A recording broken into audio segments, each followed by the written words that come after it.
Hey everybody, welcome to another lesson of learning Japanese. Today we are going to cover a basic introduction to adverbs. And more specifically, we're going to go through a group of sort of unique but probably the most common adverbs there are. So Japanese is similar to the English language in that you can basically make an adverb out of any adjective that exists. For instance, in English, you can use the adjective happy and you can change that to an adverb by transforming it into happily. The Japanese language has that construct wherein you kind of just do a conjugation to the adjective and you add the particle ni to express it as an adverb.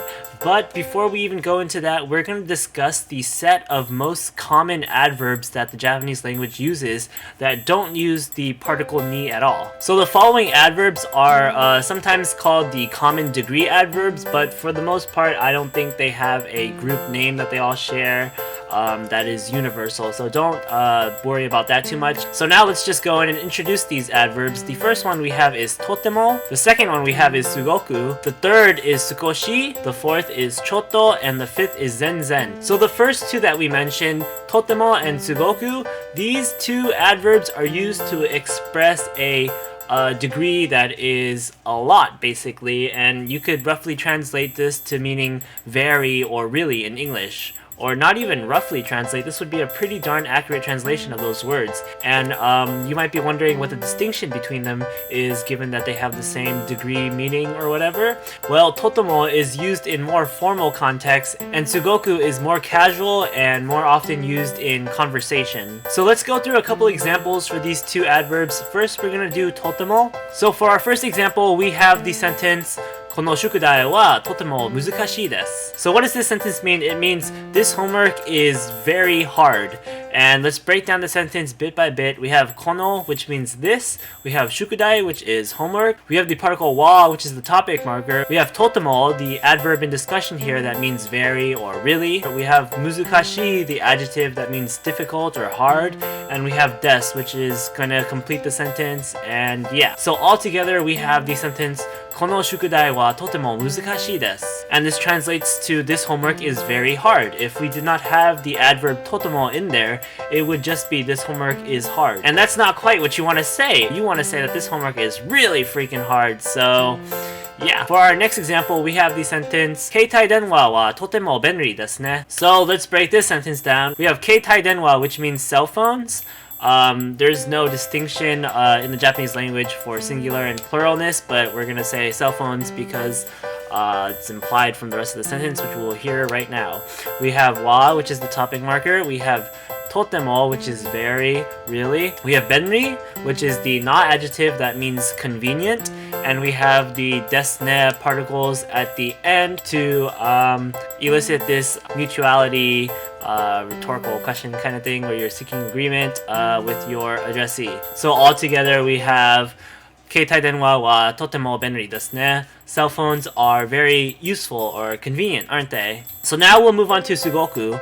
And although this is a different word, it has the same meaning. So you'll essentially see no difference in the meaning than with the examples that we just did for totemo. And these are basically interchangeable in the sense that we're looking at these as textual sentences. But again, there is the distinction that sugoku is the more casual and more commonly used in conversation, because conversation is universally considered more casual than something in writing or an essay or something like that. So for our third example sentence with sugoku, we have この帽子はすごく綺麗ですがすこし高いです. So in this example, we've actually used two of the adverbs that we're going to discuss in this video. We've used sugoku and we've also used sukoshi, which we will cover next. But for now, let's just evaluate the sentence for what it is with sugoku. Breaking the sentence down bit by bit, we have kono, which again means this.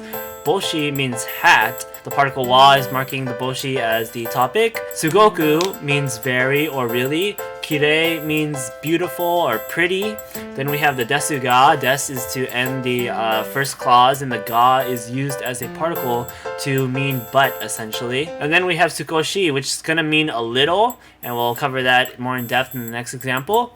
We have takai, which means expensive, and we have des to end the second clause in the entire sentence overall. So altogether, この帽子はすごく綺麗ですがすこし高いです. This hat is very pretty, but it's a little expensive. So now we're going to move on to the adverb sukoshi, which means a little or a bit. And you'll notice in the previous example wherein we used it, you'll notice that the nuance is that even though this is technically a little, as in a small amount, it's used in a negative connotation in which even just having a little bit of this is considered negative on our expectation or desire or preference. And if you don't get what I mean by that, we're going to go into another example and hopefully that will make things more clear. For our next example, we're not going to use sukoshi because we already used it in the previous one with Sugoku.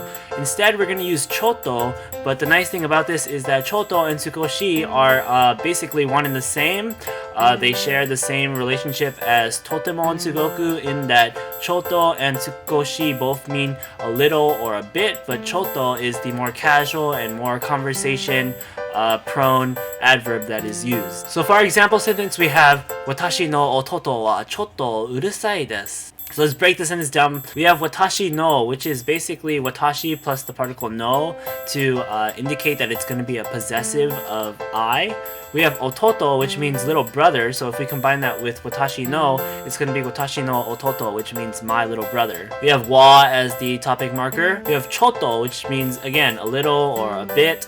We have urasai, which means loud or noisy in a very negative connotation, and we have des, which is going to end the sentence. So altogether, 私の弟はちょっとうるさいです.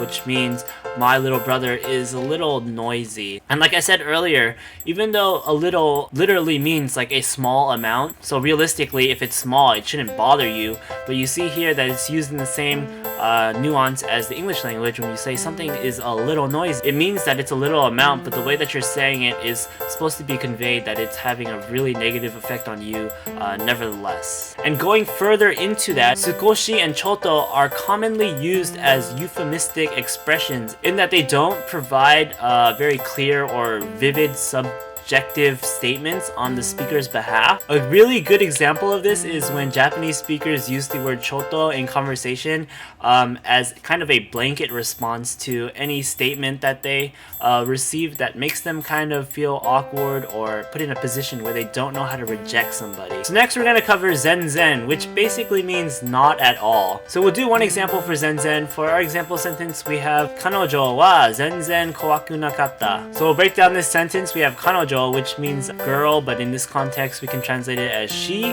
We have wa, which is the topic marker marking she or her as the topic of the sentence. We have zen zen, which means not at all.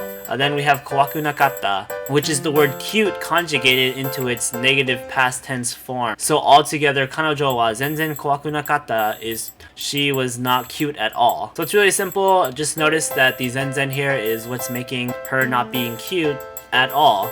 And of course the distinction with the English language is that the adverb occurs before the adjective as opposed to in English where it's cute at all is at the end of the sentence, but in this case it's not like that. So we're going to go through one more adverb that I forgot to mention at the beginning of the video, and that adverb is amari, which means not really. So you might have already realized this from the inclusion of the word not in not really, but amari can only be used in negative sentences. So our example sentence for amari is 私はamari jouzu janai. And this is a very vague sentence, but it has the grammar to show us amari at work. We have watashi, which is I. Wa is the topic marker marking I as the topic of the sentence. We have amari, which is not really.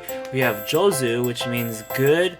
And we have janai, which is the negative of jouzu, so it's saying not jouzu, and jouzu means good, so not good. So altogether, 私はamari jouzu janai means I am not very good.